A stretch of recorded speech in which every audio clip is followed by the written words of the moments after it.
Today I want to share with you part one of how we're going to survive the next 12 weeks as rental property owners. What we're going to focus on is how do we collect rent from tenants who are experiencing economic hardship. Well, let's look at how big is the problem. The Wall Street Journal reported on Friday, so this is March 20th, that, quote, analysts now project the U.S. economy could shrink at rates far worse than the 2008 global recession. With bars and restaurants closed, airplanes grounded, entertainment venues shuttered, paying rent is going to be very difficult and sometimes almost impossible for some of your tenants. So what can you do? Well, first, don't evict. I know that you're not a heartless landlord that would just kick a family out for non-payment of rent. But even if you were, it wouldn't do you any good. Why? Well, first, it might not even be legal. For example, there are some locations such as Washington State that has put a moratorium on evictions for the next 30 days. Oregon has done 90 days, and Portland, Oregon has done a full 6 months. No evictions are allowed during that time. Also, the courts are closed, right? Everybody's at home, so you can't even get an eviction through the courts if you were going to. And then, even if you did succeed at evicting, you haven't really solved your rent problem. Because now you've kicked your tenant out, are you going to find a new tenant that can actually pay rent? Not likely. So what else can you do? Well, secondly, try to get your tenant to stay, even if they can't pay right now. Why do you want to do that? Well, there's a bunch of different really good reasons why an occupied property is better than a vacant property, even if they're not paying rent. So first of all, it's the humane thing to do, right? You want your tenant to stay in place. They didn't lose their job through any fault of their own.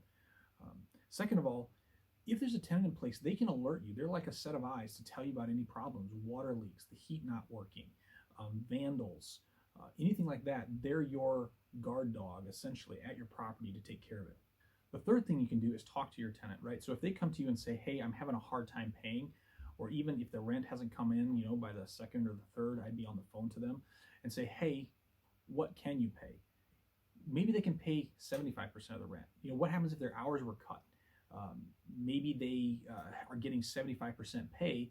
Can they pay 75% rent? If they can't, can they pay 50%? Could they even pay 25% of the rent? Hopefully in the next 3 months, 12 weeks, they get back on their feet. You can actually amortize the rent they didn't pay over the length of their lease. Then you can look outside. There's two sources in Sioux Falls. So the Helpline Center, you can dial 211 or go online, the Helpline Center. They have the hookup with all the charities, all the help, the county. They know where to send people for help. The second thing from the city's actually putting together what's called a One Sioux Falls Fund. And right now, the dollar amount, I believe, is over $1 million has been contributed to that fund through the city, to the county, through private donations for the express purpose to help people pay their rent and I believe even their mortgage if they've lost their job.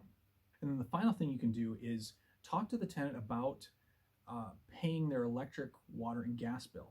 So Xcel Energy, Mid-American Energy, and the city have all said they are going to suspend disconnection efforts for people who have not paid. They're also going to waive all deposits and late fees.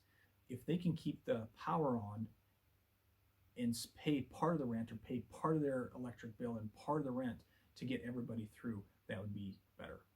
So to summarize, step one to getting through the next 12 weeks as a rental property owner to improve cash flow is to collect rent. And we're going to do that first by not evicting. Second, by actively encouraging our tenant to stay in the property. Third, looking for help outside to the community. And finally, fourth, working on some sort of negotiation to help them pay some rent and then help them in the future to pay the rest of the rent. Up next, we're going to talk about how to increase your cash flow by adjusting your mortgage.